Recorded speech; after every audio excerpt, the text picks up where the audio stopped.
Assalamualaikum warahmatullahi wabarakatuh. Washama harka fuune akkam jirtan daawwattoota keenya hundi keessan bakka jirtanutti nageenya isiniif haa baay'atu.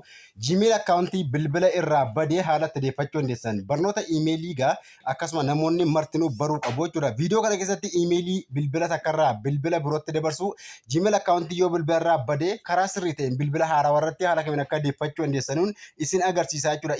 Iimeeliin wantoota bilbilaa wal qabatan keessaa isa faayidaa guddaa qabu isa waannaadha. Iimeelii takka bilbila irratti fayyadamaa turtan Gmail masana bilbila haaraa irratti dabarfachuu qabdu malee haaraa kireetii gochuu hin qabdu jechuudha. Yoo illee haaraa kireetii gootee itti fayyadamtan yookaan immoo haaraa bantanii itti fayyadamaa jiraattan iimeelii bilbila duraanii irra jiru sana bilbila haaraa irratti deeffachuun faayidaa guddaa qaba jechuudha. Maaliif baakaappii wantoota adda addaa waan of jalaa qaboonnaan footoo viidiyoo adda addaa waan of jalaa qaboonnaan karaa sirrii ta'een iimeelii bilbila tokko irraa gara bilbila biraatti haala kamiin akka dabarsuu dandeessanuun isin agarsiisaa jechuudha. Seera isaa eeggatee karaa sirrii ta'een Gmailii takka bilbila takka irraa gara bilbila biraatti jechuudha. Kana isin barsa namoonni haarawaa taatan sabiskiraayibii gochuu dhaggeeffadhaa viidiyoo yeroo dhaggeeffattanu akkasuma viidiyoo yeroo dhaggeeffattan laayikii tuquu hin dagatinaa. Laayikii tuquun sakandii takka isin tursiisu yeroo takka laayikii tuquudhaan yaada qabda yookaan gaafiilee wantoota bilbila wal qabate waan singalloo jiraata komantiitti yaada keessan barreessuudhaan eegalaa isiniin jedha. Gara Gmail yookaan immoo bilbila keessan seenaa jechuudha. Awwala iimeelii bilbila duraanii irra jiru barreeffattanii kaa'achuu qabdu yookaan immoo iimeelii sana baruu qabdu jechuudha.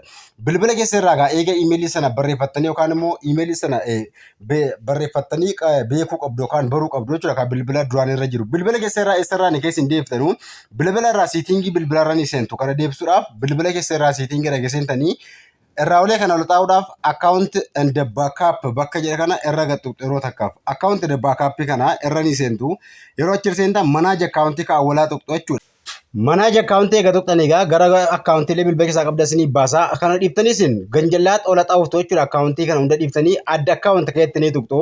Iimeelii haaraa deebisuuf adda akkaawuntii eega tuqxanii googilii filattu kana hunda keessaa googil ka'ee barbaaddanii jechuudha. Sana booda paatarnii bilbilaatti naquun gara fuula duraa deemtu yookaan piinii waan bilbilaan qollofattan itti gochuudhaan gara siitingii bilbila keessanii seentu jechuudha. Asirratti paatarnii yookaan piinii bilbilaan qollofattan asirratti dogoggoruu hin qabdanu. Sanduuqa kana keessatti keessin barreessitan iimeelii bilbila biraarra jiru sana kaasitti dabarsitanu sana jechuudha. Sanduuqa kana keessatti barreessitu osoo hin dogoggoriin qubeedhaa fi mallattoo meeshinii osoo hin dogoggoriin iimeelii sana sirriitti barreessuudhaan sana booda next ka'eetu kaatuquun gara fuula duraa deemtu jechuudha. Iimeelii sana lakkoofsa hunda barreessuu qabdu. Takka irraa hambisuu hin qabdanu akka hin dogoggorree asirratti sanduuqa awwalaa keessatti yoo dogoggorte diimaa isin agarsiisa. Yoo waa takka irraa dogoggortee jiraattan isiniif fudhatu. Garuu yoo iimeeliin sun sirriitti akkama barreessee jiraattan sirriitti isin dabarsaa jechuudha.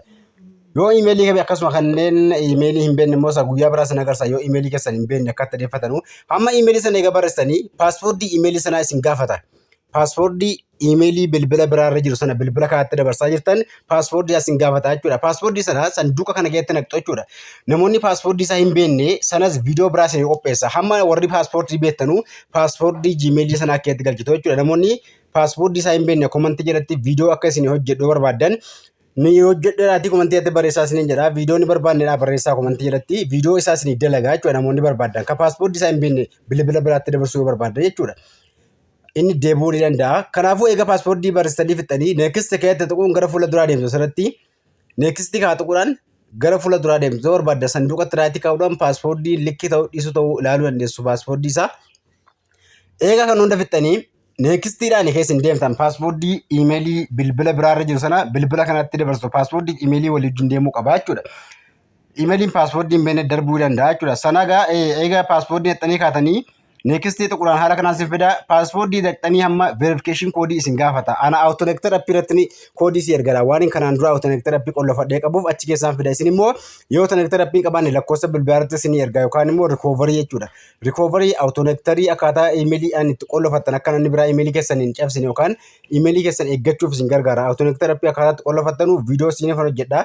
Akkasuma hamma awutoneektarii keessaa itti naqeen jiraan gara fuula duraan dabarsee agar jedhee dhumee jira bilbila biraatti dabarsee jira jechuudha. Isi yeroo verifiikeeshinii isin gaafatu rikoovarii jira akkasuma koodii iimeelii keessan jabeeffachuudhaaf wantoota itti jabeeffattanu hedduu jira jechuudha. barnoota imeelii chaanalii YouTube kooti jala isin maxxansa waa isin hin galle gaafii gaafachuu dandeessu. I agree agartanii dhumateera speak jechuun dabarfattu kana waata rakkoon qabu speak jechuun dabarfattu hamma I agree bira gahee dhumatee jira jechuudha. Verification koodii itti nannaan inni nu bilbila irratti ni bu'ee jira jechuudha.